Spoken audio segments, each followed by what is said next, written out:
So the reason why I chose to come to this event, to take the opportunity to new different things, enlarge my perspective, understanding better what people have to say, what the challenges of the e-commerce in 2025, because the users are buying from us in different marketplace channels, D2C, B2B.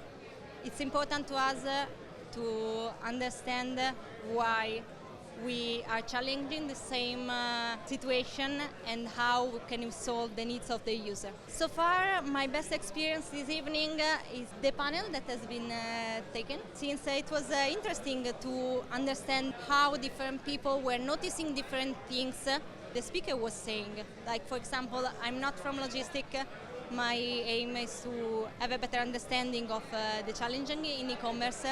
But even if a speaker was talking about something else, I managed to understand and to touch something that was meaningful for me and useful for my work.